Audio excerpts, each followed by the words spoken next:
Let's move on now to the next email today. And the next email today comes to us from Taylor Harris. And Taylor Harris writes, "Greetings, Giovanni." Well, greetings, Taylor.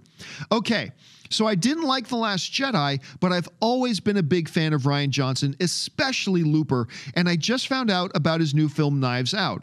I couldn't believe the cast he's got in it. It's insane. What does it say about Johnson that talent like this are lining up to work with him?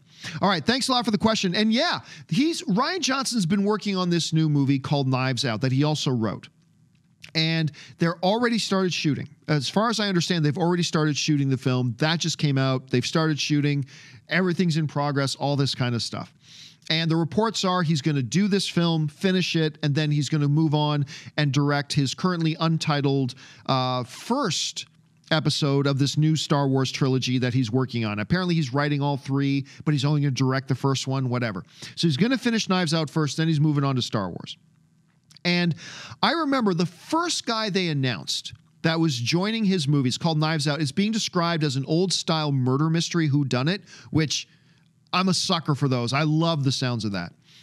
But it caught my attention because the first guy who came on board with it was Daniel Craig, James Bond, who is wrapping up his James Bond career, moving on. And I love Daniel Craig.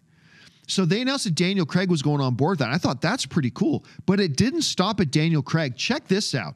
Look at this cast. Look at this Murderer's Row coming up to bat here. You got Daniel Craig, who's of course Bond, Jamie Lee Curtis, who's just coming off of this huge smash hit with Halloween. You got Chris Evans.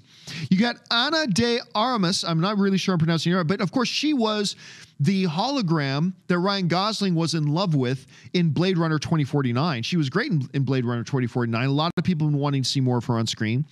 Then you've got Hereditary's Toni Collette, who's on. That's a lot of people's favorite movie of the year, by the way. Hereditary, there's a lot of people I know who think that's their favorite movie of the year. You got Zod himself, Michael Shannon, coming off of the Best Picture of the year in Shape of Water. Lakeith Stanfield, who I love this guy. I love this guy in Get Out. I love him in Atlanta.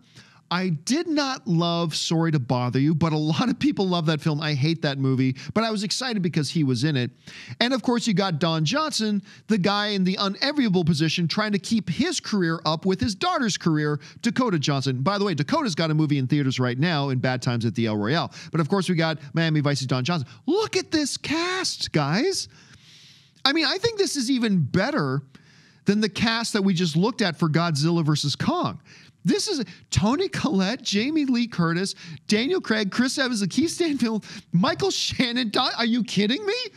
This cast looks amazing. And, you know, going back to what you were asking in your email, does something like this, does this type of talent, especially like women like Jamie Lee Curtis and Toni Collette, who have having massive years, like this year has been great for both of them.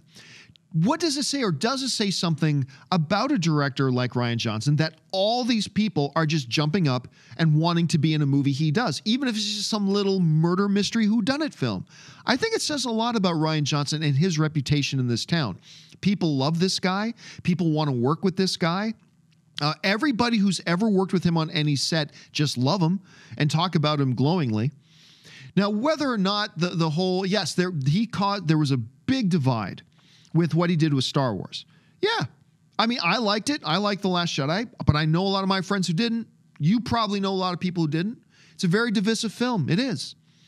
But hey, he was stepping into the most beloved franchise of all time. He wanted to do something different. He wanted to change things up because so many people complained about The Force Awakens. You didn't try anything different. So he came in and did a bunch of things different. Worked for some people, didn't work for others. But beyond The Last Jedi, everybody loves this guy in Hollywood and they want to work with him. And I think a cast like this does kind of speak to that. They've already started shooting this film. It comes out in 2019. I can't wait to see it. And obviously, I think a lot of people are going to be excited about it too.